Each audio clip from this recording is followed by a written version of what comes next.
Hello friends, आज की इस वीडियो में हम डिस्कस करने वाले हैं उत्तराखंड एलटी का कंप्लीट सिलेबस, जो कि आगामी एग्ज़ाम के लिए आपका इम्पोर्टेंट रहेगा।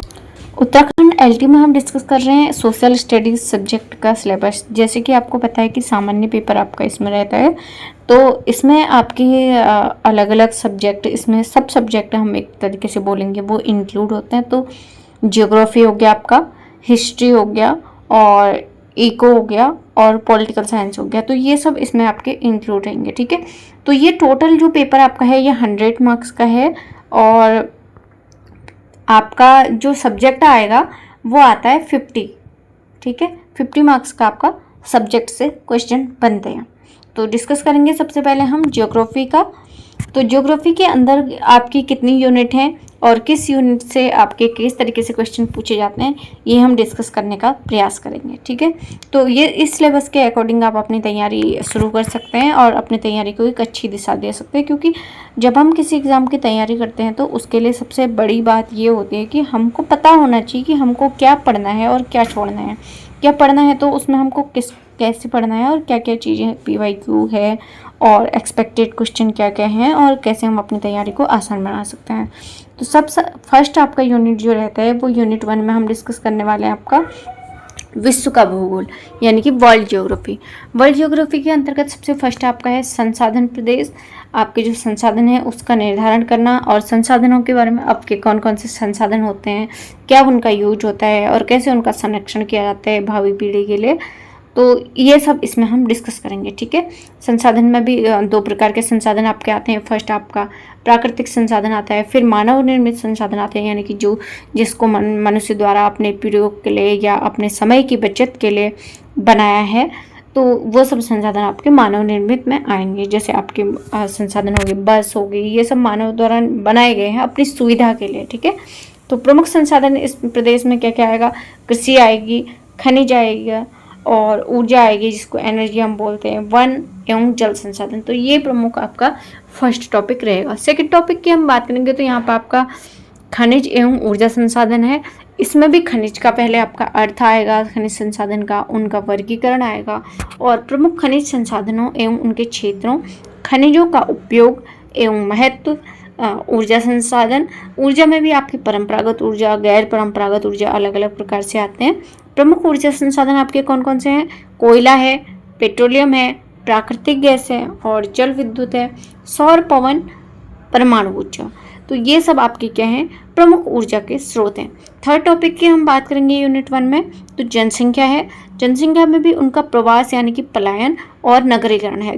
देखो, ग्रामीण जनसंख्या का प्रवास होता है तो वो शहरी क्षेत्र में जाती है, कोई हेल्थ इशू से जाता है, कोई एजुकेशन से जाता है, कोई आपका जॉब पर्पज से जाता है। क्योंकि ग्रामीण एरिया में 3 ही चीज़ मेन जो हैं फैक्टर हमारी लाइफ के लिए, तो वो वहाँ पे अवेलेबल नहीं होते हैं, तो लोगों को पलायन करना पड़ता है और फिर उससे क्या होता है? शहरीकरण होता है। तो सबसे पहले जनसंख्या का आकार, कितनी जनसंख्या है और किस प्रकार से हम जनसंख्या को मापते हैं, उसके क्या क्या मानदंड हैं, पुरुष लिंगानुपात, महिला लिंगानुपात कैसा है, क्या है, तो इसमें सब हम वो पढ़ते हैं। राष्ट्रीय आय हो गया, प्रति व्यक्ति आय हो गया, तो सब कुछ इसके अंदर आता है। जनसंख्या का आकार पढ़ेंगे, उसका वितरण पढ़ेंगे, जनसंख्या का घनत्व पढ़ेंगे, जनसंख्या वृद्धि के सिद्धांत पढ़ेंगे। आपको पता है कि जनसंख्या का एक प्रमुख सिद्धांत जो दिया है माल्थस ने दिया है और इसकी वृद्धि के और भी सिद्धांत हम पढ़ेंगे। जनसंख्या की संरचना किस प्रकार की जाती है? आयु के आधार पर लोगों की गणना की जाती है, लिंग के आधार पर यानी कि पुरुष है, महिला है, इसके आधार पर की जाती है और लिटरेसी के आधार पर की जाती है। साक्षरता, कितने व्यक्ति साक्षर हैं, कितने निरक्षर हैं, उसके आधार पर।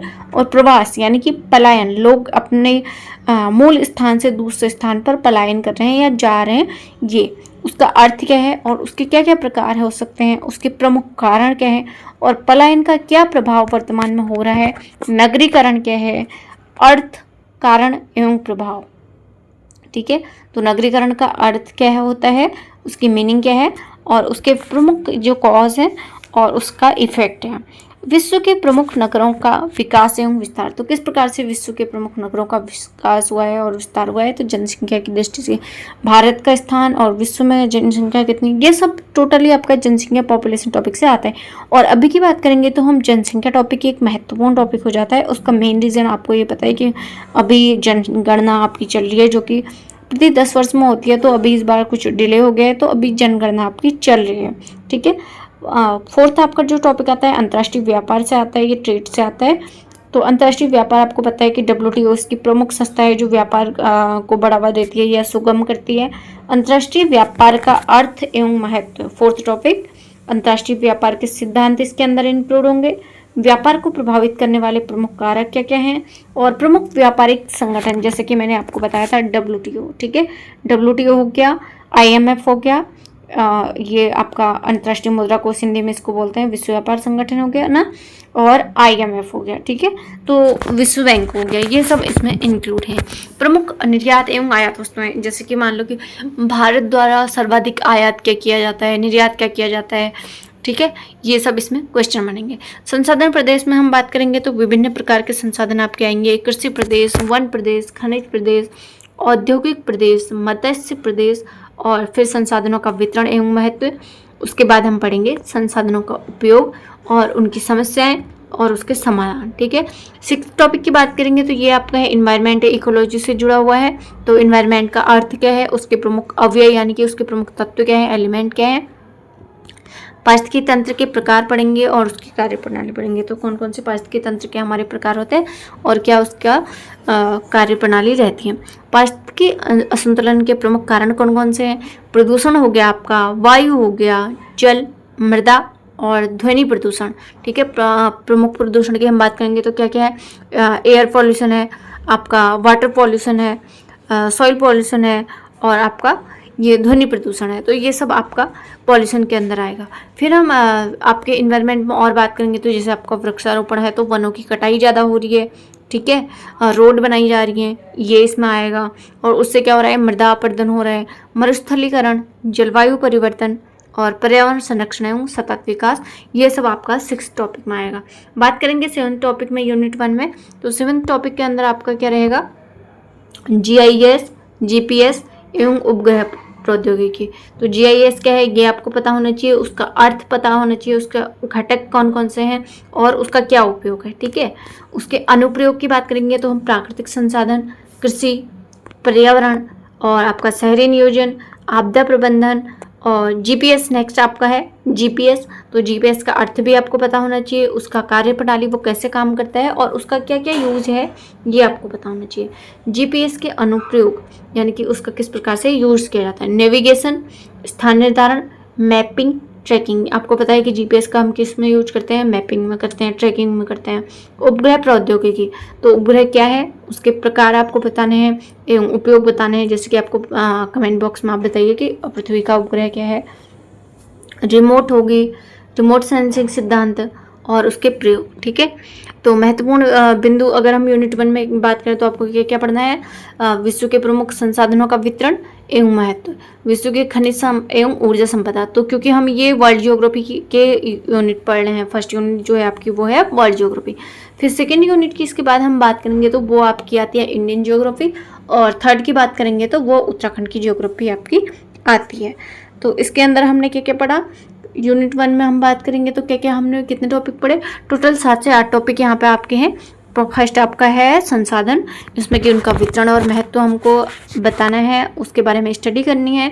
और विश्व की खनिज ऊर्जा संपदा, फिर हमारी पॉपुलेशन आ गई, उसका सिद्धांत आ गए, पलायन आ गया, अंतर्राष्ट्रीय व्यापार की प्रमुख संस्थाएं आ गई, पर्यावरण समस्याएं एवं उसके संरक्षण आ गया, और आधुनिक प्रौद्योगिकी का भौगोलिक उपयोग। तो ये सब आपका इस यूनिट में था। वर्ल्ड ज्योग्राफी की बात करेंगे। सेकेंड हम जो पढ़ेंगे वो है इंडियन ज्योग्राफी। ठीक है, बात करते हैं इंडियन ज्योग्राफी की। तो इंडियन ज्योग्राफी के प्रमुख क्या हैं, आपको भौगोलिक परिचय यानी कि भारत का भौगोलिक क्षेत्र कितना है, उसका भौतिक विभाजन किस प्रकार से हुआ है, उसके अपवाह तंत्र क्या है यानी कि नदियों का जो अपवाह तंत्र होता है, जलवायु कैसी है यहाँ की, और जलवायु प्रदेश प्रमुख कौन कौन से हैं, भारत की मानसून प्रणाली कैसी है यानी कि कब और कैसे मानसून यहाँ पे आता है, और मिलिट्री एवं प्राकृतिक वनस्पति की बात करेंगे, जैव संरक्षित क्षेत्र, राष्ट्रीय उद्यान एवं अभ्यारण्य, कृषि एवं जलवायु प्रदेश, सिंचाई और प्राकृतिक संसाधन, उद्योग और औद्योगिक प्रदेश, जनसंख्या, पलायन, ग्रामीण और नगरीय पलायन, प्रमुख प्रजातियां, जनजातियां, परिवहन के प्रमुख साधन और व्यापार के प्रमुख साधन, व्यापार से जुड़ी हुई महत्वपूर्ण संस्थाएं, भारत के प्रमुख बंदरगाह, और पर्यावरणीय संकट कौन कौन से हैं वर्तमान में और आगे कौन सी संभावनाएं और इनका उपाय क्या है, प्रमुख आपदाओं एवं जोखिम न्यूनीकरण, नियोजन प्रदेश और सुदूर संवेदन एवं उसका उपयोग। तो यहाँ पे उपग्रह की भी बात हो रही है, मौसम पूर्वानुमान।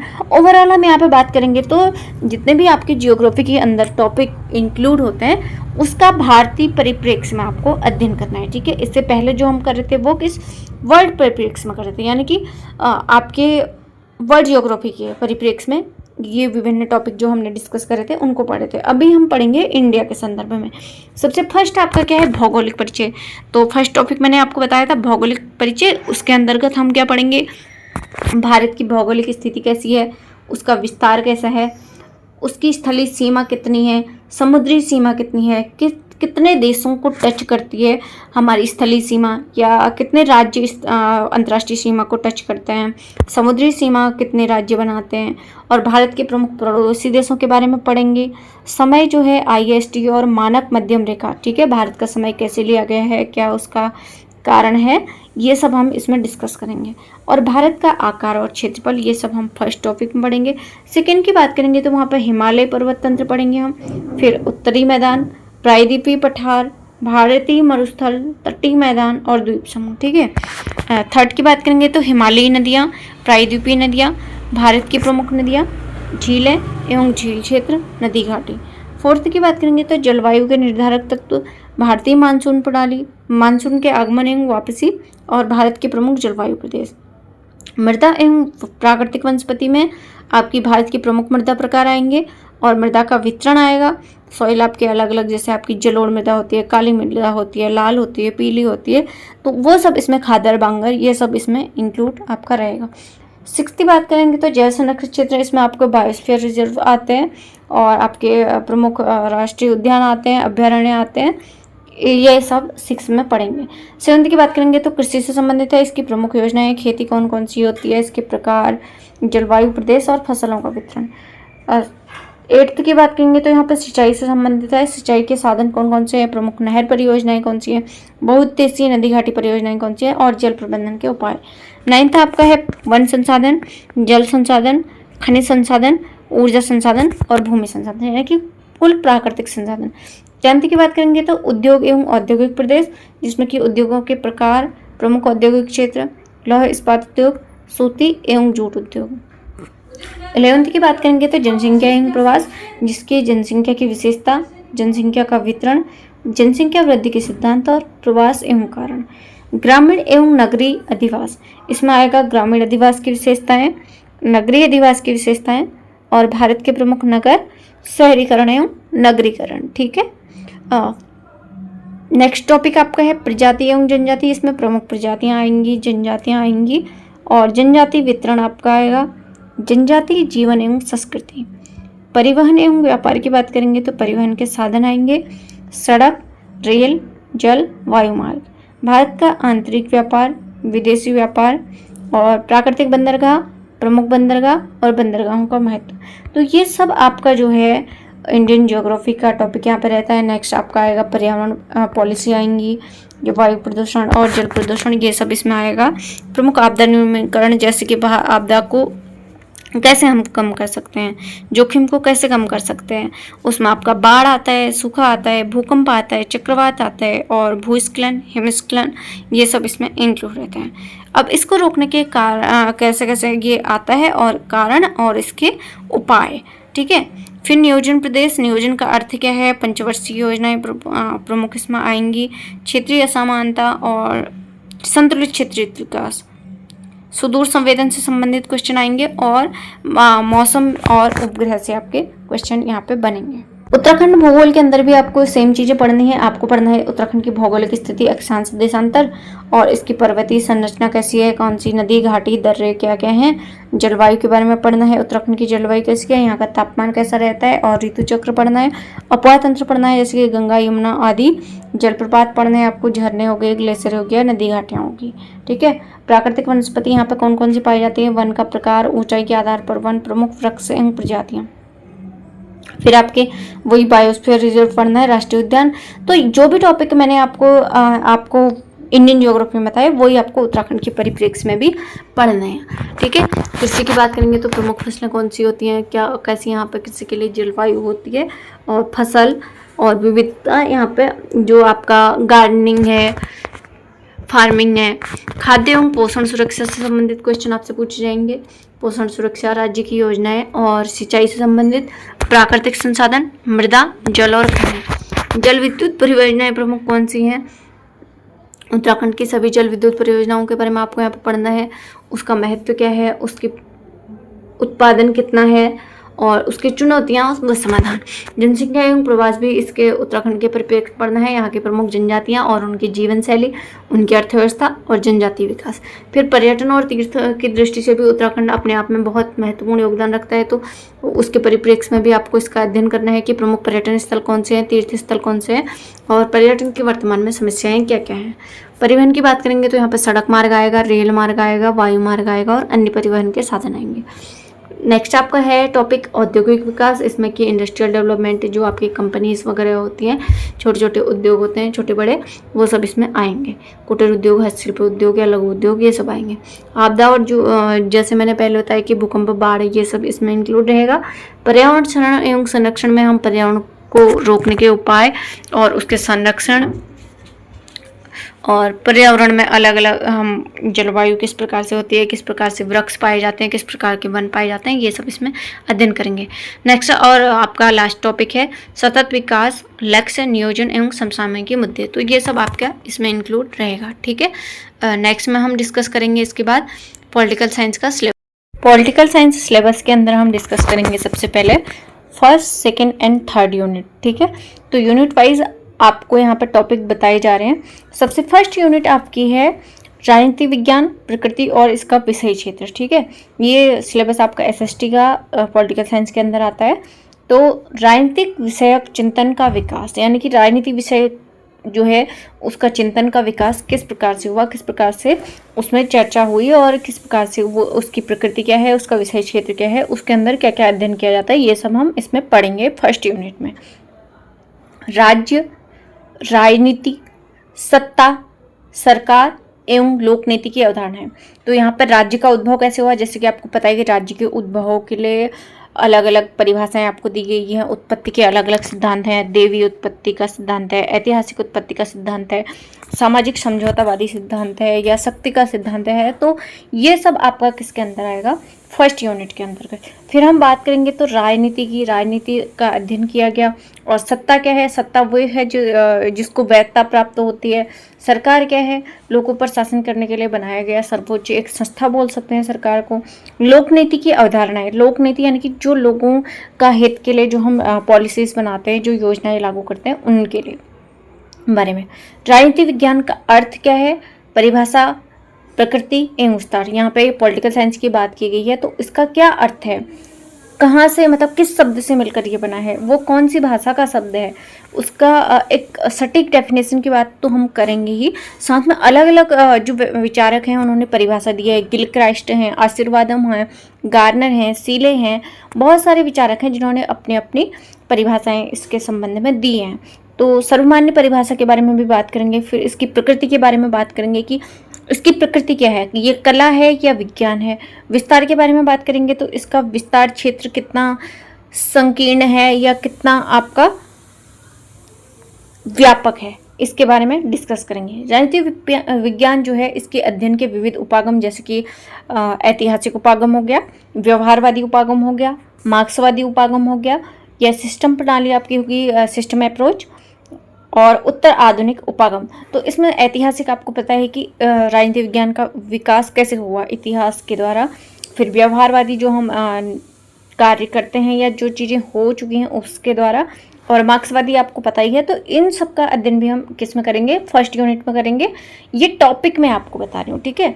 राजनीति विज्ञान का अन्य सामाजिक विज्ञानों के साथ, जैसे कि आपका मान लो कि हिस्ट्री के साथ एक कथन भी आता है कि राजनीति विज्ञान के का जो है इतिहास के बिना क्या है, जड़ नहीं है, और इतिहास का राजनीति विज्ञान के बिना फल नहीं है। तो मतलब ये कथन आपका किसका है, ये आपको कमेंट करना है। राजनीति विज्ञान की शाखाएं कौन कौन सी हैं, आपको पता है कि इसके अंदर हम क्या क्या अध्ययन करते हैं। तुलनात्मक राजनीति का अध्ययन करते हैं, अंतर्राष्ट्रीय राजनीति का अध्ययन करते हैं, और लोक प्रशासन का अध्ययन करते हैं, लोक नीति और पॉलिटिकल थ्योरी, पॉलिटिकल थिंकर, ये सब हम इसके अंदर अध्ययन करते हैं। यानी कि ये इसकी शाखाएं भी होगी और इसका विषय क्षेत्र भी हो गया। नेक्स्ट यूनिट की बात करेंगे तो सेकेंड यूनिट आपकी है राज्य का अर्थ, तत्व एवं विभिन्न सिद्धांत है।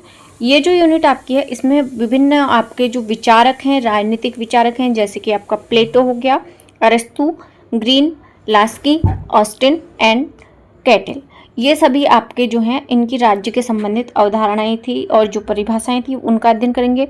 राज्य के तत्व आपको पता है कि 4 तत्व होते हैं, जनसंख्या और सरकार, संप्रभुता और निश्चित भूभाग, ये 4 तत्व राज्य के होते हैं, इनके बारे में अध्ययन करेंगे। राज्य के उद्भव के जो सिद्धांत हैं, दैवीय सिद्धांत हो गया, सामाजिक संविदा सिद्धांत हो गया। हमको ये भी अध्ययन करना है कि दैवीय सिद्धांत किसने दिया, हेनरी मैन जैसे आपका हो जाएगा। फिर सामाजिक संविदा सिद्धांत रूसो, हॉब्स, लॉक, ये 3 इसमें प्रमुख आते हैं। बल सिद्धांत जो है यानी कि शक्ति का सिद्धांत किसका है, ऑस्टिन। मार्क्सवादी सिद्धांत क्या है और उसका किसने दिया था, ये सब इसमें हम डिस्कस करेंगे, ठीक है, सेकेंड यूनिट में। फिर राज्य के क्या प्रमुख कार्य हैं, राज्य का उद्देश्य क्या है, किस उद्देश्य से राज्य की स्थापना हुई है, ये भी इसमें डिस्कस करेंगे। आधुनिक राज्य की क्या विशेषताएं हैं एवं कल्याणकारी राज्य की संकल्पना। तो कल्याणकारी राज्य के संदर्भ में आपको पता है कि अनेक विचारक इसके संबंध में हैं, जैसे कि एडम स्मिथ हो गया, आपके मार्शल हो गए, पीगो हो गया, रॉबिन्स हो गया। तो ये सब अलग अलग विचारक हैं, ठीक है। ये अर्थशास्त्र के क्षेत्र में भी हैं और इसमें भी हैं। तो ऐसा नहीं है कि सिर्फ अर्थशास्त्र का विचारक राजनीति में नहीं आ सकता या समाजशास्त्र में नहीं आ सकता, ठीक है। थर्ड यूनिट की बात करेंगे तो ये आपका है संविधान से संबंधित है, अर्थ एवं प्रकार। जैसे कि आपको पता है कि हमारे संविधान को क्या कहा जाता है, उधार का थैला कहा जाता है। सबसे पहले हमको इसमें पढ़ना है कि हमारे संविधान बनाने की शुरुआत कहाँ से हुई। यहाँ पे हम वो पढ़ेंगे कि जैसे हमारे देश में कंपनी का शासन था, यानी कि ईस्ट इंडिया कंपनी 1600 में हमारे भारत में आई। उसके बाद ब्रिटिश क्राउन के हाथों में सत्ता सौंपी गई। जब विद्रोह हुआ तो वहाँ से डायरेक्ट शासन हुआ। फिर विद्रोह के परिणाम स्वरूप जो हमारा भारत शासन एक्ट है, कैबिनेट मिशन है, उसके द्वारा हमारे संविधान के निर्माण की जो नींव है वो रखी गई। उसके बाद अनेक देशों के संविधान, लगभग 60 देशों के संविधान का अध्ययन करने के बाद हमारा अपना संविधान बना, ठीक है।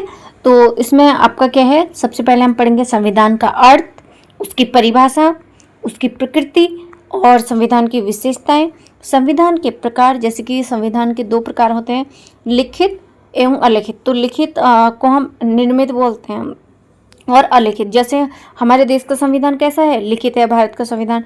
और अलिखित संविधान का एक महत्वपूर्ण उदाहरण आपका है यूके, यानी कि यूनाइटेड किंगडम, ब्रिटेन, ठीक है।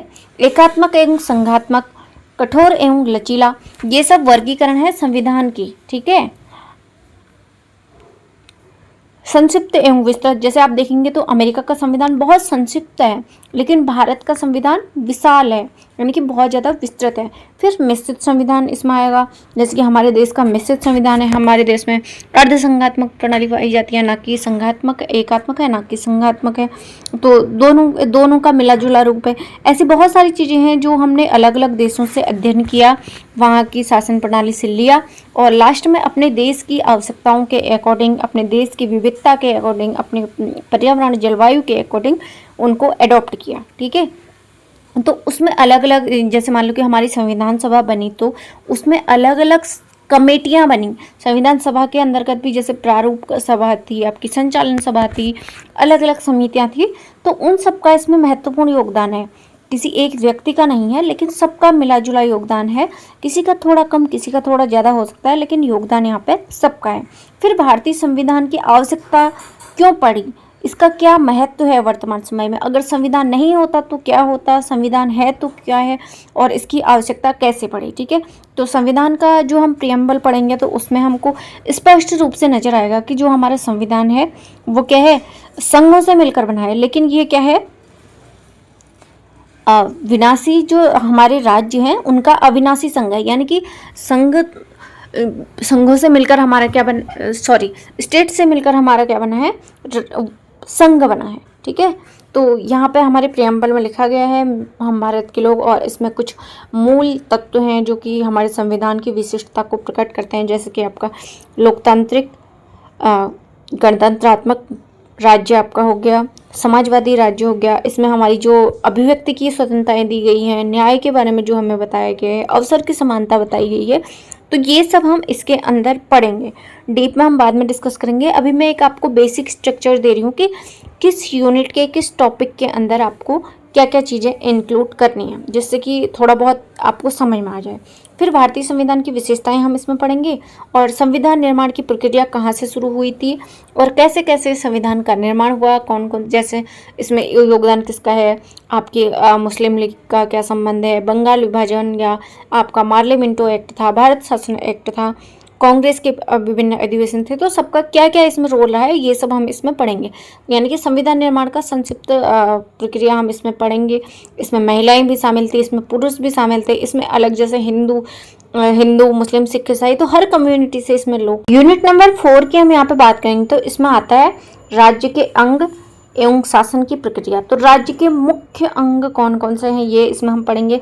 राज्य की अवधारणा क्या है, उसका तत्व क्या है, और राज्य की उत्पत्ति के सिद्धांत। राज्य के अंग क्या हैं, तो राज्य के प्रमुख अंग कितने होते हैं, 3 अंग होते हैं, जैसे हमारे के विधायिका हो गया, कार्यपालिका हो गया और न्यायपालिका हो गया। वैसे इसका एक चौथा स्तंभ भी हो जाता, जो हमारे लोकतंत्र का होता है, उसको हम क्या बोलते हैं, कमेंट कीजिए। राज्य की शक्तियाँ एवं कार्य, शासन के प्रकार, जैसे कि आपको पता है कि अल्पतंत्र होता है, और आपको एक कमेंट करके बताना कि अल्पतंत्र का जो नियम है वो किसने दिया था।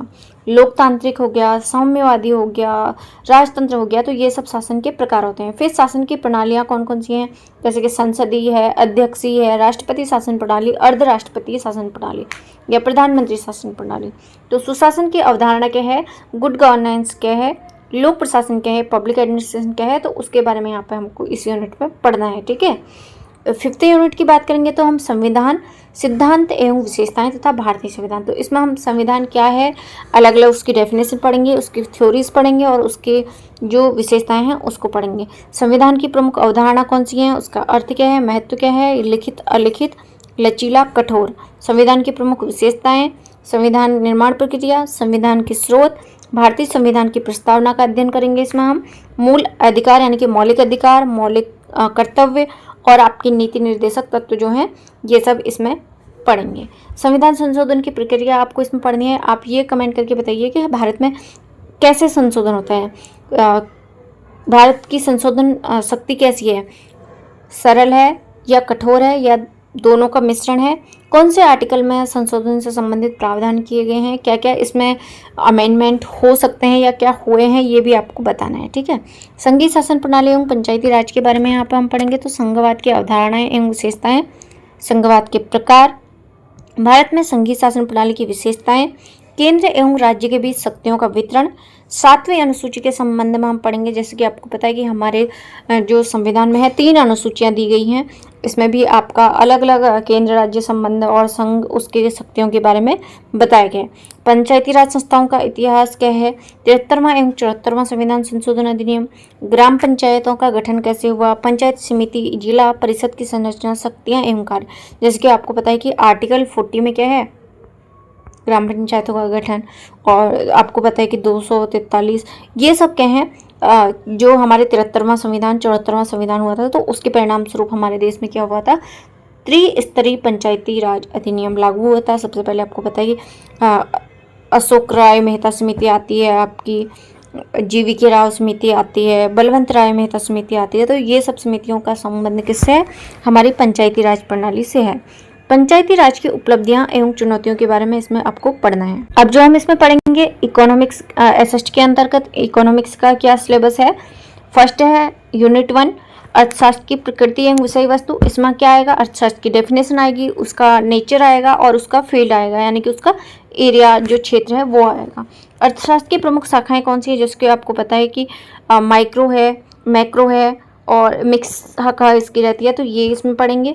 अर्थशास्त्र का महत्व क्या है, हमारे दैनिक जीवन में अर्थशास्त्र का क्या महत्व है, अर्थशास्त्र का एक विज्ञान के रूप में और आर्थिक समस्याएं, दुर्लभता एवं विकल्प है। जब हम अर्थशास्त्र को जानेंगे तो हम बेटर आप अपना जो इकोनॉमिक सिचुएशन है उसको बेटर कर पाएंगे, हम समझ पाएंगे और उसका महत्व दैनिक जीवन में यूज़ कर पाएंगे।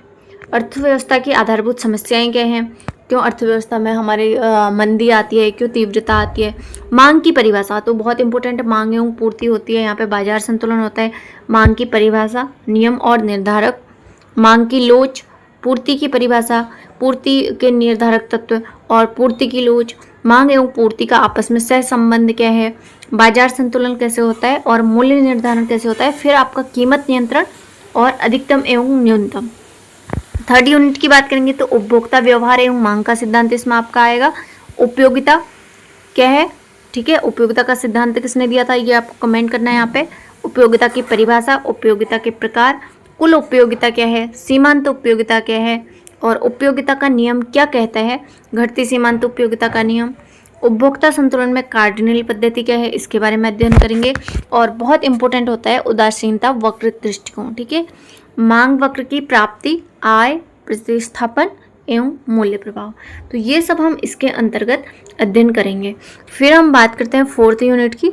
तो फोर्थ यूनिट में हमारा क्या आएगा, उत्पादन के सिद्धांत आएंगे, जैसे कि क्या होता है उत्पादन फलन हो गया, कुल उत्पादन हो गया, औसत उत्पादन हो गया एवं सीमांत उत्पादन हो गया। उसके बाद परिवर्ती कारक के सिद्धांत पढ़ेंगे, 2 परिवर्ती कारकों के सिद्धांत पढ़ेंगे। उत्पादन के नियम इसके अंतर्गत आएंगे। घटते प्रतिफल का जो नियम है मोस्ट इम्पोर्टेंट वो आएगा। आइक्सोट और समकोक्ष रेखा इसमें आएगी। लागत न्यूनीकरण एवं उत्पाद अधिकतम इसमें आएगा। लागत एवं राजस्व के सिद्धांत जो कि मोस्ट इम्पोर्टेंट आपके होते हैं इसमें आएंगे। लागत की अवधारणा, लागत का प्रकार, स्पष्ट एवं अस्पष्ट लागत, अल्पकालीन एवं दीर्घकालीन लागत, कुल, औसत एवं सीमांत लागत, राजस्व की अवधारणा एवं प्रकार, कुल राजस्व, औसत राजस्व और सीमांत राजस्व, ये सब इनमें लागत एवं राजस्व का आपस में संबंध क्या है उसमें भी अध्ययन करेंगे। बाजार के प्रकार एवं मूल्य निर्धारण इसमें हम पढ़ेंगे। पूर्ण प्रतिस्पर्धी बाजार क्या होता है, इसकी विशेषताएं क्या हैं और मूल्य निर्धारण। एकाधिकार बाजार, उसकी विशेषताएं, उसका मूल्य निर्धारण। अल्पाधिकार बाजार, उसकी विशेषताएं और उसका मूल्य निर्धारण। फिर आएगा पूर्ण प्रतिस्पर्धी एवं अपूर्ण प्रतिस्पर्धी बाजार में क्या अंतर है, क्या भेद है, ठीक है। कीमत भेदभाव क्या होती है ये भी हम यूनिट 6 में पढ़ेंगे। यूनिट 7 की बात करेंगे तो ये राष्ट्रीय आय से संबंधित है। राष्ट्रीय आय से रिलेटेड जितने भी टॉपिक हैं इसमें आएंगे, ठीक है। तो राष्ट्रीय आय की अवधारणा हम सबसे पहले पढ़ेंगे, फिर इसके मापन की कठिनाइयाँ पढ़ेंगे। राष्ट्रीय आय मापन की पद्धतियाँ कौन कौन सी हैं, उत्पाद पद्धति, आय पद्धति, व्यय पद्धति, ठीक है। राष्ट्रीय आय से संबंधित जो प्रमुख अवधारणा है, जीडीपी हो गया, जीएनपी हो गया, एनएनपी हो गया, एनआई हो गया, पीआई हो गया, डीआई, ये सब हम इसमें इंक्लूड करेंगे। राष्ट्रीय आय में परिवर्तन के महत्वपूर्ण कारण क्या है वो हमको बताने हैं। राष्ट्रीय आय का फॉर्मूला वगैरह सब कुछ इसमें ही आएगा। मुद्रा एवं बैंकिंग भी यूनिट 8 के अंदर आपकी आएगी, यानी कि 8वीं यूनिट के अंदर मुद्रा की परिभाषा और इसके कार्य आएंगे। मुद्रा की आपूर्ति M1, M2, M2, 3, 4 ऐसे करके आएगा। फिर बैंकिंग की परिभाषा एवं प्रकार आएगा। वाणिज्यिक बैंक, सहकारी बैंक, ये सब इसमें इंक्लूड रहेगा। केंद्रीय बैंक की भूमिका एवं कार्य, भारतीय रिजर्व बैंक और इसके कार्य और इसकी प्रमुख नीतियाँ। मुद्रा गुणक क्या है ये भी इसमें हम पढ़ेंगे।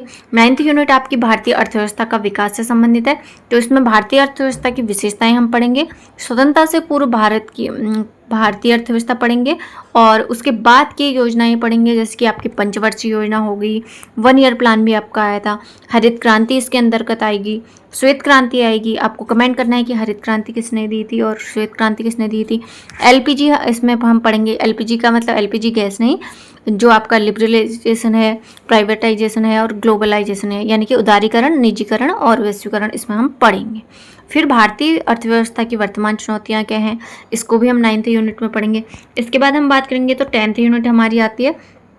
10th यूनिट में जो हम पढ़ेंगे कृषि एवं ग्रामीण अर्थव्यवस्था। तो कृषि, जैसे आपको पता है कि भारत जो है कृषि प्रधान राष्ट्र है, तो इसके संबंधित जितने भी क्वेश्चन होते हैं, जितने भी टॉपिक है, मोस्ट इम्पोर्टेंट आप मार्क कर लीजिए, ठीक है। भारत में जो कृषि की अर्थव्यवस्था में स्थान एवं उसका महत्व क्या है, कृषि की प्रकृति एवं विशेषताएं क्या हैं, कृषि की प्रमुख समस्याएं क्या हैं, कृषि सुधार एवं इसकी नीतियां क्या हैं, भूमि सुधार क्या है और ग्रामीण अर्थव्यवस्था एवं ग्रामीण विकास कार्यक्रम, ठीक है। 11th यूनिट की हम बात करेंगे तो इसमें जनसंख्या एवं मानव संसाधन हम पढ़ेंगे। जैसे कि आपको पता है कि जनसंख्या वर्तमान में जनगणना होने वाली है और उससे संबंधित जितने भी हम टॉपिक है इसमें कवर करेंगे। इसके अंतर्गत क्या क्या आएगा, जनसंख्या की अवधारणाएं आएंगी, उसकी विशेषताएं आएंगी, जनसंख्या वृद्धि के सिद्धांत आएंगे और एक प्रमुख सिद्धांत इसमें आपको याद रखना है कि माल्थस का सिद्धांत आता है।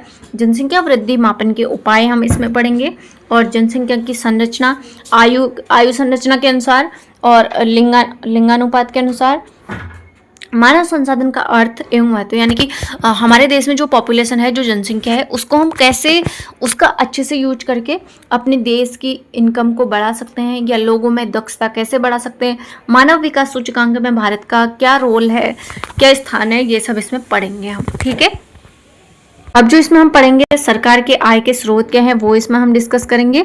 उसके बाद पढ़ेंगे सरकारी व्यय, राजस्व व्यय एवं पूंजीगत व्यय। फिर आता है राजकोषीय घाटा, राजस्व, बजटीय प्रतिघाटा। उसके बाद आपका आंतरिक एवं बाह्य ऋण, कराधान, जिसमें कि आपका आता है प्रत्यक्ष कर, अप्रत्यक्ष कर, जीएसटी, वस्तु एवं सेवा कर। कमेंट बॉक्स में बताइए कि जीएसटी भारत में कब से लागू हुआ। अंतर्राष्ट्रीय व्यापार आपकी यूनिट 13 है, उसमें भी उसका अर्थ पढ़ेंगे, उसके निर्यात एवं आयात के संबंध में पढ़ेंगे। मुक्त व्यापार जो आपका है उससे संबंधित क्वेश्चन पढ़ेंगे। उसके बाद आपकी विदेशी मुद्रा विनिमय पढ़ेंगे यूनिट 13। फिर यूनिट 14 में आपका आएगा अंतर्राष्ट्रीय व्यवस्था, जिसमें वैश्वीकरण आएगा, आईएमएफ आएगा, डब्ल्यूटीओ आएगा, यूएनडीपी आएगा, ये सब इसमें आएगा। फिफ्थ जो आपकी 15वीं यूनिट है उसमें आएगा आर्थिक चिंतन का विकास। इसमें प्राचीन एवं मध्यकालीन आर्थिक विचार आएगा, शास्त्रीय विचारक आएंगे, मार्क्सवादी विचारक आएंगे और आधुनिक विचारक आएंगे। भारतीय आर्थिक चिंतन में दादा भाई नौरोजी और आरसी दत्त से संबंधित, महात्मा गांधी से संबंधित क्वेश्चन इसमें बनेंगे। आपका जो 14वीं यूनिट है उसमें भी आपका मैंने बता दिया है आपको क्या क्या क्वेश्चन बनेंगे। तो इस प्रकार से ये आपका इकोनॉमिक्स का सिलेबस है जो आपका उत्तराखंड एलटी परीक्षा में पूछा जाता है। इसके बाद वाली यूनिट हम जो डिस्कस कर रहे हैं वो है आपकी हिस्ट्री की यूनिट, हिस्ट्री। ठीक है, तो हिस्ट्री की यूनिट 1 हम डिस्कस करेंगे इसमें सोशल स्टडीज के अंतर्गत। फर्स्ट यूनिट है इतिहास का अर्थ, परिभाषा एवं क्षेत्र। इसके अंतर्गत हम इसका अर्थ पढ़ेंगे। अर्थ का मतलब क्या है कि हिस्ट्री को आप तोड़ोगे तो क्या उसका मीनिंग निकलती है, उसकी परिभाषा क्या है और उसके प्रमुख क्षेत्र क्या हैं। क्षेत्र के अंतर्गत वो सभी आते हैं जिसमें उसका अध्ययन किया जाता है। ठीक है, सेकेंड यूनिट आपकी है भारतीय इतिहास के स्रोत, यानी कि भारत के इतिहास को जानने के लिए, पहचानने के लिए क्या हमारे पास सोर्स अवेलेबल हैं। फर्स्ट आपका है प्राचीन इतिहास, फिर मध्यकालीन इतिहास और आधुनिक इतिहास, यानी कि एंशेंट, मिडाइवल एंड मॉडर्न। तो ये 3 है। साहित्यिक स्रोत सबसे फर्स्ट हमारे आते हैं, फिर साहित्यिक में भी प्राचीन साहित्यिक स्रोत आते हैं, यानी कि जो साहित्य से संबंधित है। उसमें आपका क्या आएगा, वेद आता है, उपनिषद आता है और आपकी यहाँ पर आते हैं वेद, उपनिषद और आपके महाकाव्य आएंगे, जैसे कि रामायण महाभारत हो गया। बौद्ध एवं जैन साहित्य आएगा, अर्थशास्त्र आता है, इसमें मनुस्मृति आती है, पंचतंत्र और जातक कथाएं इसके अंदर इंक्लूड होता है। किसके अंतर्गत, प्राचीन के अंतर्गत। फिर मिडाइवल की बात करेंगे तो इसमें आपका फारसी ग्रंथ तारीख फरिश्ता और अकबरनामा, बाबरनामा, ये सब इसमें आता है। भक्ति एवं सूफी साहित्य इसमें रचनाएं आती हैं, चरित्र एवं साहित्य आते हैं, यात्रा वृत्तांत आते हैं और शिलालेख में वर्णित साहित्य इसमें आता है। मॉडर्न की बात करेंगे तो इसके अंतर्गत आपके न्यूज़पेपर आ गए, पत्र पत्रिकाएं आ गई, सरकारी रिपोर्ट आ गई और जो संसदीय बहस हुई थी वो आ गई। प्रमुख व्यक्तियों की आत्मकथाएं हो गई, जीवनी और प्रशासकीय अभिलेख, साहित्यिक कृतियां। सेकंड में आपका इसमें आ गया पुरातत्व क्या है और पुरातात्विक स्रोत कौन कौन से हैं। जैसे कि आपको पुरातत्व क्या है कि जो हमारे पास्ट की चीज़ें हैं, मानव जीवन एवं उसकी संस्कृति से संबंधित उनके अवशेषों का वैज्ञानिक अध्ययन क्या कहलाता है, पुरातत्व कहलाता है। ठीक है, ये पुरातात्विक स्रोत होते हैं। फिर स्रोत के एग्जाम्पल क्या क्या आते हैं, आपके अवशेष आ गए, जैसे कि पुराने मकानों का खंडहर जो हमें दिखता है वो अवशेष, उसमें नक्काशी कैसी हुई है, उसका पैटर्न कैसा था, वो सब हम पुरातात्विक अवशेषों के माध्यम से जानते हैं। इसमें आएगा मकान आएंगे, मंदिर आएंगे, किले, आपकी मूर्तियाँ और शिल्पकला आदि इसमें आता है। उपकरणों की बात करेंगे तो प्रमुख औजार आएंगे, यानी कि आपके जो पाषाण युग है उसमें कौन कौन से औजार प्रयोग हुए थे, नवपाषाण में कौन से औजार आपके प्रयुक्त हुए थे, ये सब इसके अंतर्गत आपका आएगा। प्रमुख जो हैं आपके आभूषण आएंगे, बर्तन आएंगे, अस्त्र शस्त्र आएंगे, सिल के मोहरे और मन के अस्थियाँ, स्थलों की खुदाई से प्राप्त सामग्री, गुफा चित्र, समाधि और जलाशय, ये सब इसके अंदर ही इंक्लूड रहेंगे। उसके बाद हम इनके महत्व की बात करेंगे तो यह हमें जो इतिहास में घटनाएं घटित हुई हैं उनकी संस्कृति, उनकी अर्थव्यवस्था और राजनीति एवं समाज से संबंधित वास्तविक जानकारी हमें प्रदान करते हैं। ठीक है, सेकेंड यूनिट की यहाँ पे हम बात करेंगे तो इसमें पुरापाषाण काल आपका आता है। जैसे अभी मैंने बताया था, तो पुरापाषाण काल किससे संबंधित है, इसकी समय सीमा क्या है, टाइम लिमिट क्या है, इसकी प्रमुख विशेषताएं कौन कौन सी हैं, पाषाण युग का प्रारंभिक काल, और इसमें पाषाण जैसे कि आपको पता है कि पुरापाषाण पत्थरों के औजारों का इसमें प्रयोग होता था। आजीविका के क्या क्या साधन थे, जैसे कि एग्जाम्पल आपका शिकार करना, मछली पकड़ना और संग्रहण करना, ये सब इसमें आता था। आवास, उस टाइम का मनुष्य कहाँ पे निवास करता था, तो गुफाओं में, और प्राकृतिक आश्रय स्थल होते थे। औजार कौन कौन से थे वहाँ पे, क्लीवर हो गया, चापर हो गया, स्क्रैपर्स हो गया, ये प्रमुख औजार थे। कौन कौन से प्रमुख पुरापाषाण के स्थल हमारे पास हैं, तो यहाँ पे सोहन घाटी पाकिस्तान में होगी, भीमबेटका आपको पता है कि मध्य प्रदेश में है, और बेलन घाटी आपका कर्नाटक में है। तो सेकेंड आपका आएगा मध्यपाषाण काल। इसी तरीके से मध्यपाषाण काल से संबंधित क्वेश्चन यहाँ पे आपके बनेंगे। फिर उसकी विशेषताएं हैं, उसकी जीविका के साधन हैं, उसकी आवास की व्यवस्थाएं क्या थी, प्रमुख स्थल कौन कौन से थे। फिर उसके बाद आएगा नवपाषाण काल, जिसमें आपको पता है कि नवपाषाण काल में आपकी किस चीज़ की खोज हुई थी, कमेंट करके जरूर बताइए आप। उसके बाद आपकी ताम्रपाषाण काल आएगा। फिर आएगा लौह संस्कृति, जिसको आयरन एज बोलते हैं। हड़प्पा संस्कृति, ये बहुत इंपॉर्टेंट हो जाती है, मोस्ट इंपॉर्टेंट होती है, इंडस वैली सिविलाइजेशन। ठीक है, तो इसमें भी आपका क्या आएगा कि इसकी सीमा आएगी कब, उसकी समय सीमा थी हड़प्पा सभ्यता की। उसके बाद उसमें क्या क्या उसकी विशेषताएं थी, उसकी जीविका के साधन क्या थे, आवास कैसे थे, और प्रमुख स्थल कौन कौन से थे। हिस्ट्री की थर्ड यूनिट की, तो थर्ड यूनिट के अंतर्गत आपका क्या आएगा, सबसे पहले आपका गुलाम वंश है, जिसका शासनकाल आपका 1206 से 1290 है। यहाँ पर आप देख सकते हैं। उसके संस्थापक कौन से हैं, ये आपका आएगा, जैसे कि कुतुबुद्दीन ऐबक हैं। और आपको एक क्वेश्चन का आंसर कमेंट बॉक्स में देना है कि वास्तविक संस्थापक कौन है, किसका, गुलाम वंश का। ठीक है, फिर इसके जो प्रमुख शासक हैं वो कौन कौन से हैं, रजिया सुल्तान होगी, नसीरुद्दीन हो गए, इल्तुतमिश हो गए, बलबन हो गए, ये सब। उनकी शासन प्रणाली में क्या क्या शामिल हुआ था, चहलगानी हुई थी, जो 40 लोगों का समूह था ना, और एकता प्रणाली इन्होंने लागू की थी। बलबन के सुधार क्या कहते हैं, क्या उसके बाजार के नियम थे, और उनके समय में जो स्थापत्य कला का विकास किस प्रकार से हुआ था, क्या क्या उन्होंने बनवाया था। फिर हम बात करेंगे खिलजी वंश की, तो इसका शासनकाल आपका 1290 से 1320 के बीच में है। उसके बाद आएगा आपका तुगलक वंश। उसके बाद आपका आएगा सैयद वंश। सैयद वंश के बाद आपका आएगा लोदी वंश। तो इस प्रकार से आपका जो चलेगा उनकी शासन व्यवस्था, इसमें हम देखेंगे उनका समाज अर्थव्यवस्था देखेंगे। उसके बाद इसके में हम उनकी राजनीतिक सत्ता के बारे में पढ़ेंगे। तो ये आपका थर्ड यूनिट। इसमें फोर्थ यूनिट की बात करेंगे तो इसमें राजनीतिक विकास पढ़ेंगे हम, जैसे कि मुगलों का राजनीतिक विकास क्या था, मुगल साम्राज्य यहाँ पर आएगा। तो इसमें कौन कौन से आएंगे, बाबर आ गया। बाबर द्वारा क्या हुआ, सबसे पहले मुगल साम्राज्य की स्थापना हुई, कब हुई, 1526 में। 1526 में एक युद्ध हुआ था, उसका नाम आपको कमेंट करना है कौन सा युद्ध था। तो मुगल साम्राज्य में कौन कौन से आए संस्थापक, पहले बाबर हो गए, फिर हुमायूं आए, फिर अकबर आए, उसके बाद जहांगीर, शाहजहां और औरंगजेब। तो इस प्रकार से मुगल साम्राज्य आपका चला। फिर इसके बाद जो मुगल मराठा संघर्ष हुआ उसके बारे में आपको डिस्कस करना है। औरंगजेब जो थे उनके बाद साम्राज्य के पतन की ओर बढ़ गया, तो वो किस प्रकार था, क्या क्या उस समय की सिचुएशन थी, ये आप उसमें डिस्कस करेंगे। इनकी प्रशासनिक व्यवस्था के बारे में पढ़ेंगे। केंद्रीकृत शासन व्यवस्था था, इन्होंने मनसबदारी व्यवस्था चलाई, इन्होंने जागीरदारी व्यवस्था चलाई। इनके समय में जो प्रशासन था वो सूबा, सरकार, परगना और गांव प्रशासन में बटा हुआ था। उसके बाद दीवानी यहाँ पे पद थे, बक्सी के पद थे, सदर था, काजी आदि ये प्रमुख पद थे। न्याय व्यवस्था एवं कानून व्यवस्था इनकी कैसी थी उसके बारे में पढ़ेंगे। सामाजिक विकास उस टाइम पे कैसा हुआ था, कौन कौन से रीति रिवाज थे, हिंदू मुस्लिम का क्या था, और जाति व्यवस्था कैसी थी, प्रमुख त्यौहार कौन कौन से थे, और महिलाओं के लिए क्या सुख सुविधाएं उस टाइम पर थी, ये सब हम इसमें डिस्कस करेंगे। प्रमुख मेले और उस समय का लोक जीवन कैसा था, किस प्रकार से सत्ता पर नियंत्रण था और जनता को क्या क्या उसके द्वारा बेनिफिट दिए जा रहे थे। फिर धार्मिक विकास के बारे में पढ़ेंगे कि धार्मिक सहिष्णुता का अर्थ क्या होता है, बताइए। फिर अकबर की जो दीन इलाही की नीति है ये प्रसिद्ध है, इससे बहुत सारे क्वेश्चन बन चुके हैं। सूफी और भक्ति आंदोलन का प्रभाव क्या रहा, जजिया कर की समाप्ति किसने की थी, अकबर ने की थी, तो उस समय के बारे में आपको बताना है।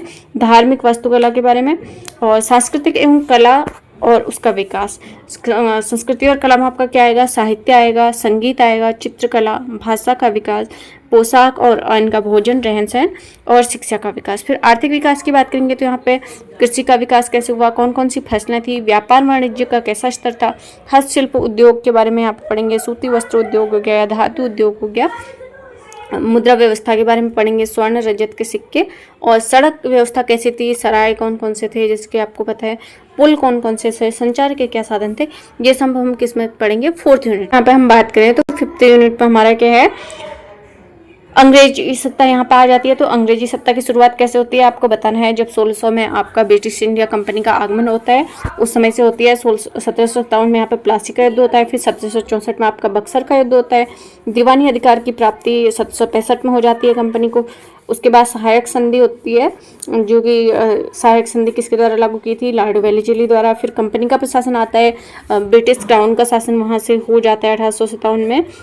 सामाजिक एवं धार्मिक सुधार इसमें हम पढ़ेंगे, जिसमें कि आपके प्रमुख कौन से हैं, राजा राम मोहन राय है, इन्होंने ब्रह्म समाज की स्थापना की थी। ईश्वर चंद्र विद्यासागर है, विधवा और पुनर्विवाह। स्वामी दयानंद सरस्वती हैं, जिन्होंने आर्य समाज की स्थापना की थी। ज्योतिराव फुले हैं, जिन्होंने सत्य शोधक समाज की स्थापना की थी। और स्वामी विवेकानंद हैं, जिन्होंने रामकृष्ण मिशन की स्थापना की थी। अलीगढ़ आंदोलन किससे संबंधित है, तो सर अय्यद अहमद खान से संबंधित है। 1857 की पृष्ठभूमि क्या थी उस समय, उसका प्रतीक कौन सा था। 1857 सबसे पहले कहाँ से शुरू हुआ था, उसमें प्रमुख नेता कौन किस जगह से था, ये आपको सब इसमें डिस्कस करने पड़ेगा। फिर उसके बाद जो हमारा नेक्स्ट इसी का टॉपिक आएगा तो उसके अंदर आपका क्या आएगा, भारतीय राष्ट्रीय कांग्रेस, इंडियन नेशनल कांग्रेस की स्थापना किसके समय हुई, ए.ओ. ह्यूम के द्वारा। यहाँ पे व्योमेश चंद्र बनर्जी इसके वो थे। तो उसके बाद इसकी पृष्ठभूमि कैसी थी पहले की, क्या इसके द्वारा रिफॉर्म किए गए नए नए, इसका उद्देश्य क्या था, इसके प्रमुख नेता कौन से थे। फिर जब ये 2 दलों में विभाजित हुआ 1907 में, तो गर्म दल और नरम दल जो विचारधाराएं थी उसमें कौन कौन से प्रमुख थे। जैसे कि आपको पता है गर्म दल में आपका कौन था, लाल बाल पाल, यानी कि आपका लाला लाजपत राय, बाल गंगाधर तिलक और विपिन चंद्र पाल। तो ये सब आपको इसमें डिस्कस करना है। फिर राष्ट्रवादी जो प्रमुख आंदोलन हुए थे लाल बाल पाल के द्वारा, और आपके असहयोग आंदोलन, स्वदेशी आंदोलन, सविनय अवज्ञा, अनुशीलन समिति, अभिनव भारत संस्था, इस सब के बारे में हम इसमें अध्ययन करेंगे, जो कि हमारी कौन सी है, यूनिट नंबर 5 है। फिर गांधी एरा के बारे में हम इसमें अध्ययन करेंगे, जो आपका स्वतंत्रता संग्राम से संबंधित है। इसमें आपका आएगा चंपारण सत्याग्रह, खेड़ा सत्याग्रह, अहमदाबाद मिल मजदूर आंदोलन। तो इन सब के ईयर के साथ साथ ही इसकी महत्वपूर्ण जो इसमें हुआ था वो सब हमको याद करना है। स्वतंत्रता एवं विभाजन 1947 में हुआ था। आज़ाद हिंद फौज की स्थापना किसके द्वारा की गई थी, सुभाष चंद्र बोस के द्वारा। भारत छोड़ो आंदोलन, सविनय अवज्ञा आंदोलन, और आपके ये अहमदाबाद मिल मजदूर आंदोलन। तो ये सब 5th यूनिट में हम डिस्कस कर रहे हैं। बात करेंगे हिस्ट्री की 6th यूनिट की। तो 6th यूनिट में क्या आएगा, राजनीतिक विकास आएगा। किस प्रकार से कंपनी के शासन में भारत में विद्रोह हुआ, क्या उनकी व्यापार प्रणाली थी। उसके बाद किस प्रकार से भारतवासियों को एक राजनीतिक विकास की जरूरत पड़ी, उनको संविधान की जरूरत महसूस हुई, किस प्रकार से प्रमुख राजनीतिक आए और उन्होंने विभिन्न देशों के संविधान का अध्ययन किया। कैबिनेट मिशन के द्वारा आपका संविधान सभा का गठन हुआ। तो यहाँ पे इसमें हम सब वही पढ़ेंगे। क्या पढ़ेंगे, संविधान की विशेषताएं पढ़ेंगे, भारत का संघीय ढांचा पढ़ेंगे, और केंद्रीकरण विकेंद्रीकरण इसमें पढ़ेंगे। 73वां और 74वां संविधान संशोधन पढ़ेंगे। आपातकाल इसके अंतर्गत हम पढ़ेंगे। गैर कांग्रेस का उदय इसमें पढ़ेंगे, यानी कि कांग्रेस के बाद के जो दल थे उनका उदय जब हुआ उसके बारे में पढ़ेंगे। ठीक है। फिर सामाजिक एवं जो आपके सांस्कृतिक विकास थे, सुधार थे, उनके बारे में पढ़ेंगे। जो आपकी कुप्रथाएं थी, रीति रिवाज थे, उनके बारे में इसमें हम पढ़ेंगे। ठीक है। जैसे कि आपके प्रमुख क्या थे, महिला सशक्तिकरण और महिला आंदोलन हो गया, नशा मुक्ति हो गया, जाति प्रथा होगी, छुआछूत हो गया, भेदभाव हो गया। ठीक है। सती प्रथा और बाल विवाह, दहेज प्रथा, ये भी प्रमुख थे। शिक्षा का प्रसार उस समय थोड़ा थोड़ा होने लगा, और साक्षरता अभियान चलाए गए। आपके SC ST OBC जो पिछड़े वर्ग थे उनके उत्थान के लिए कार्यक्रम चलाए गए। आर्थिक नियोजन की भी यहाँ पे बात की गई, जिसमें कि आपका 5 ईयर प्लान आया, 1 ईयर प्लान आया, हरित क्रांति आपकी हुई, श्वेत क्रांति हुई, नीली क्रांति हुई। तो अलग अलग इसमें आपके रिफॉर्म्स लाए गए आपके इकोनॉमिक सेक्टर में। उसके बाद इसमें हम अंतर्राष्ट्रीय संबंध भी पढ़ेंगे, जिसमें कि विदेश नीति आएगी। विदेश नीति में आपको पता है कि नैम आपका प्रमुख आएगा। 1961 में इसका बेलग्रेड में सम्मेलन हुआ था। चीन के साथ संबंध भारत के कैसे थे, 1962 का युद्ध पढ़ेंगे। पाकिस्तान के साथ जो युद्ध हुए भारत के, उनको इसमें पढ़ेंगे हम। भारत और अमेरिका का संबंध पढ़ेंगे, भारत सोवियत संबंध पढ़ेंगे, और परमाणु नीति, भारत की परमाणु नीति, जैसे कि आपको पता है स्माइलिंग बुद्धा हो गया, शक्ति परीक्षण हो गया, और ये आपका जो परमाणु परीक्षण हो गए, उन सब के बारे में पढ़ेंगे। फिर विज्ञान और प्रौद्योगिकी के क्षेत्र में जो भारत का योगदान है उसके बारे में पढ़ेंगे। अंतरिक्ष कार्यक्रम जो भारत के हुए, इसरो की उपलब्धियाँ क्या क्या थी, ये सब इसमें डिस्कस करेंगे। समकालीन भारत की चुनौतियाँ कौन सी थी, जैसे कि आपका शिक्षा हो गया, स्वास्थ्य हो गया, गरीबी हो गया, बेरोजगारी हो गया, और ये सब हम इसमें पढ़ेंगे। तो 21वीं सदी में क्या क्या नए सुधार हुए, क्या रिफॉर्म्स हुए, ये सब अध्ययन करेंगे। उसके बाद हम 7th यूनिट की यहाँ पे बात करते हैं। तो इसमें आपके अलग अलग वंश आ जाते हैं, यानी कि आपके जो ऐतिहासिक वंश हुए थे, शुंग वंश, कर्ण वंश, सातवाहन वंश, चेट वंश, इनकी शासन प्रणाली कैसी थी, प्रशासन कैसा था, इनका जो आर्थिक स्थिति थी वो कैसी थी, शक हो गए, कुषाण हो गए, इनकी राजनीति और स्थापत्य कला, ये सब इसमें हम डिस्कस करेंगे। ठीक है, तो शुंग वंश, आपको पता है कि शुंग वंश के संस्थापक कौन थे, पुष्यमित्र शुंग थे। तो इन्होंने किसके बाद शुंग वंश की स्थापना हुई थी, ये भी आप कमेंट करके बताइए। शुंग वंश से पहले कौन सा वंश था, ये भी आपको इसमें बताना है। फिर आपका कण्व वंश आता है, जिसके स्थापक कौन थे, वासुदेव कण्व थे। सातवाहन वंश के बारे में पढ़ेंगे। तो सातवाहन वंश का सबसे प्रतापी शासक कौन था, ये आपको कमेंट करके बताना है यहाँ पे। और इसका संस्थापक कौन था, सिमुक था। ठीक है, इनके आपके धर्म से संबंधित इसमें अध्ययन करेंगे, व्यापार और कला। ठीक है, उसके बाद आते हैं चेट वंश। तो चेट वंश का प्रमुख शासन प्रणाली कहाँ कहाँ तक इसका विस्तार था, ये पढ़ेंगे। इनका नगरीकरण और आर्थिक स्थिति पढ़ेंगे। शकों के बारे में यहाँ पे हम पढ़ेंगे। उसके बाद जो पढ़ेंगे हम पहलव पढ़ेंगे, जिसको पार्थियन कहा जाता है। फिर कुषाण साम्राज्य को पढ़ेंगे। कुषाण का कुजुल कथफिस ने इसकी स्थापना की थी। इसका प्रमुख जो प्रतापी राजा था वो कौन सा था, आपको बताना है यहाँ पे। कनिष्क था, और होविस्क हो गया, वासुदेव हो गए, तो ये सब इसके राजा थे। इनके शासनकाल में इनकी राजधानी कहाँ थी, इनका व्यापार कैसा था, इनकी कला में कैसी थी, तो ये सब हम इसमें पढ़ेंगे। इस काल की प्रमुख विशेषताएं कौन कौन सी हैं, वो भी हम इस 7th यूनिट में पढ़ेंगे। एक बात करते हैं 8th यूनिट में। तो 8th यूनिट आपकी किससे संबंधित है, गुप्त काल से। तो गुप्त वंश का उदय कैसे हुआ, श्रीगुप्त ने इनकी स्थापना की थी, और घटोत्कच एवं चंद्रगुप्त प्रथम का इसमें महत्वपूर्ण योगदान था। फिर समुद्रगुप्त इसमें आते हैं, जिसकी मुद्राएं भी हमें मिलती हैं वीणा बजाते हुए। तो कुमारगुप्त हो गया, कुमारगुप्त ने किसकी स्थापना की थी, ये आपको कमेंट बॉक्स में बताना है। स्कंदगुप्त हो गया, और ये सब। फिर उसके बाद जो होता है गुप्त वंश का पतन किस प्रकार होता है, वो बताना है। गुप्त शासनकाल में राजनीतिक स्थिति कैसी थी उनकी, प्रशासनिक व्यवस्था कैसी थी गुप्त काल की, कौन कौन से इसमें पद थे, जैसे कि आपका राजा के सहयोगी कौन से हो गए, प्रमुख पद कौन सा हो गया, ग्राम प्रशासन कैसा था, न्याय व्यवस्था कैसी थी, दंड व्यवस्था कैसी थी, वो सब इसमें डिस्कस करेंगे। फिर उसके बाद आर्थिक स्थिति के बारे में डिस्कस करेंगे। समाज एवं धर्म के बारे में, उस समय का समाज कैसा था, वर्ण व्यवस्था थी नहीं थी, जाति प्रथा थी या नहीं थी, धर्म के बारे में कौन सा धर्म वहाँ उस समय की शासनकाल में प्रचलित था, और कला एवं साहित्य से संबंधित यहाँ पर पढ़ेंगे। कला में भी अलग अलग, जैसे मैंने अभी आपको बताया था कि स्थापत्य कला होगी, मूर्ति कला होगी, चित्रकला होगी, धातु कला होगी, लेखन कला होगी, तो ये सब अलग अलग इसमें हम डिस्कस करेंगे। नेक्स्ट यूनिट 9th यूनिट में जो हम डिस्कस कर रहे हैं वो है गुप्तोत्तर काल, गुप्तों के बाद का काल। तो इसमें हर्षवर्धन आएगा, पाल आएगा, प्रतिहार, राष्ट्रकूट, राजनीतिक स्थिति इनकी रहेगी, और राजपूतों का उद्भव रहेगा। तो प्रमुख वंश कौन कौन से मैंने आपको बताया, गुर्जर, पाल, प्रतिहार, ये सब इसमें आएंगे। फिर इन वंशों के बाद आपको क्या पढ़ना है, राजपूतों का उद्भव पढ़ना है। फिर सामंतवाद का विकास कैसे हुआ और सामाजिक स्थिति कैसे थी। उसके बाद 10th यूनिट में हम पढ़ेंगे दक्षिण भारत, जो इसमें कि पल्लव एवं चालुक्य वंश आएंगे, चोल वंश आएगा। तो पल्लव, चालुक्य और चोल, ये 3 इसमें प्रमुख हैं। ठीक है, यूनिट नंबर 11 में आपका आएगा तुर्कों का आक्रमण आएगा, दिल्ली सल्तनत और मोहम्मद गजनवी, मोहम्मद गौरी और गुलाम वंश, खिलजी वंश, ये सब इसमें हम अध्ययन करेंगे यूनिट 11 में। 12th यूनिट की हम यहाँ पे बात करेंगे। तो यहाँ पर आपका क्या आएगा, विजयनगर साम्राज्य आएगा। इसकी स्थापना किसने की थी, 2 भाई थे, हरिहर और बुक्का नामक भाई, तो उन्होंने इसकी की थी। फिर बहमनी साम्राज्य हम इसमें पढ़ेंगे। उसके बाद हम इसमें पढ़ेंगे यूनिट नंबर 13। तो इसमें भक्ति एवं सूफी आंदोलन पढ़ेंगे। भक्ति आंदोलन में कौन कौन से व्यक्ति प्रमुख थे, उन्होंने क्या क्या इसमें अपनी रचनाएं संकलित की, वो पढ़ेंगे। सूफी आंदोलन के बारे में पढ़ेंगे, और फिर उन दोनों का महत्व भी हम इसमें डिस्कस करेंगे यूनिट नंबर 13 में। यूनिट नंबर 14 की बात करें तो इसमें मुगल काल से संबंधित, जैसे कि अभी आपको बताया गया था, बाबर, हुमायूं, इन सब के बारे में, जो भी मुगल काल की स्थापत्य कला थी उसके बारे में डिस्कस करेंगे। मुगल साम्राज्य का विघटन कैसे हुआ, और इसमें प्रमुख जो राजा थे उनके द्वारा किए हुए कार्यों का अध्ययन करेंगे। यूनिट नंबर 15 जो आपकी है यहाँ पे, उसका संबंध है आपकी 19वीं शताब्दी से, यानी कि इसमें जब पुनर्जागरण हुआ, अलग अलग देशों को स्वतंत्रता मिली, तो उसके बारे में हम अध्ययन यहाँ पर करेंगे। जैसे कि आपका अभी मैंने रिफॉर्म्स बताए थे, जो सारे रिफॉर्म्स वो, और आपकी चार्टर एक्ट जो प्रमुख है उनके बारे में अध्ययन करेंगे यूनिट नंबर 15 में। यूनिट नंबर 16 की बात करेंगे तो 1857 का विद्रोह हुआ जब गांधी एरा आएगा, उसके बारे में अध्ययन करेंगे। प्रमुख जो आपके आंदोलन थे उनके बारे में अध्ययन करेंगे, उनके ईयर और उनके प्रमुख व्यक्तियों के बारे में अध्ययन करेंगे।